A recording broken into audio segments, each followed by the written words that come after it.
This has to be one of the craziest NBA free agency periods ever.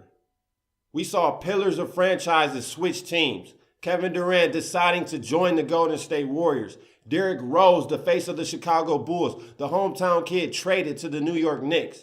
And now, Dwyane Wade, Wade County, who is synonymous with the Miami Heat, is no longer in South Beach. Man, and that's just crazy to even say.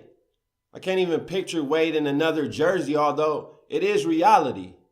He is headed home to live out his childhood dream of suiting up for the Chicago Bulls. So we will see him at the United Center for his home games next season. And for the Bulls, this is a great get. You lose Derrick Rose, a hometown kid, and you replace him with another hometown kid. And not only that, this hometown kid is an NBA champion. Now, that doesn't mean he will bring one home like LeBron did, because as long as LeBron is in Cleveland, D-Wade is not taking Chicago to the promised land. Sorry, not at this advanced age, at least. But for Chicago, who looked like they were headed to the lottery for a second straight season, to get D-Wade and add him to the mix of Rajon Rondo, Jimmy Butler, Nicholas Mirotic, Robin Lopez, and Doug McDermott off the bench, that's a pretty solid six. And you still have Jerry Grant, who they picked up in the D-Rose trade as well. So I'd say Chicago turned over a new leaf pretty well after cutting ties with Derrick Rose. They picked up a true point guard in Rajon Rondo. D-Wade, Jimmy Butler, both have never played with the point guard of Rajon Rondo's caliber, who led the league in assists last year, 11.7. And I know people will point to the fact D-Wade and Jimmy Butler kind of both need the ball in their hands to be at their best, which is true to some extent. But let's not act like Rondo has not mastered the art of passing.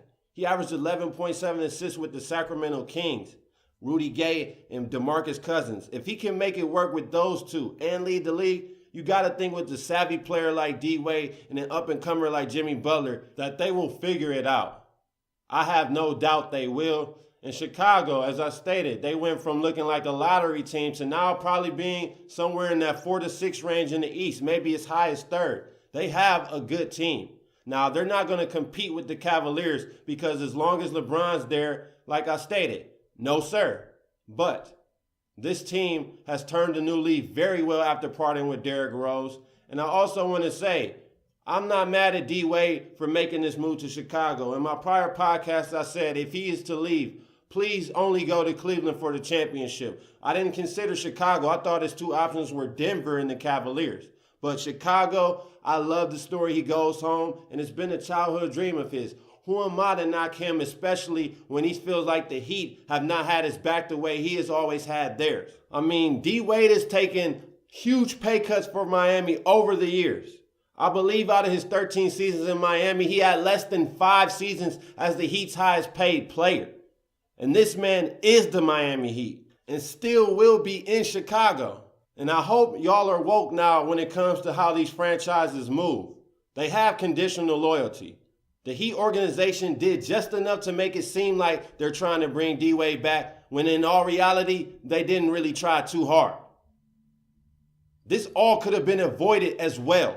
D-Wade wanted to sign a 3-year, $50 million deal last offseason. That deal would have still gave Miami flexibility to try to land Kevin Durant. But no, they wanted ultimate flexibility. So they signed him to a 1-year, $20 million deal. So think about it. Not only could this all have been avoided had they signed him to the 3-year deal, they paid him more on average last season. And in today's climate, with the salary cap spike, 3 years, $50 million would have been a deal, a bargain for Dwyane Wade. So Miami completely dropped the ball. And then on top of that, this offseason they prioritized Hassan Whiteside and Kevin Durant over the face of their franchise. And this is a year-in, year-out thing. So Dwyane Wade had just reached his breaking point, and I'm pretty sure it was a tough decision for him to make. He loves that organization. He loves that city. He loves those fans. But everything eventually comes to an end. And that relationship ran its course. D-Wade is now in Chicago, and I like it a lot for him. Miami, it also gives them the flexibility they've wanted. Because next season there's going to be an influx of free agents, and the cap seems like it'll go up even more. So Miami is in a good space for their fans. You have a young team, Justice Winslow, Josh Richardson, don't know what they're going to do with Chris Bosh, might get rid of Goran Dragic. You all are rebuilding and looking ahead. So in the end, I guess this is sort of good for both sides because Miami was going nowhere with D-Wade. They were going to the playoffs, but they're going home, not going to the NBA Finals. So it was time for them to start over, I guess. But I would have loved to see Dwyane Wade retire as a Miami Heat. But we always can't get what we want, can we?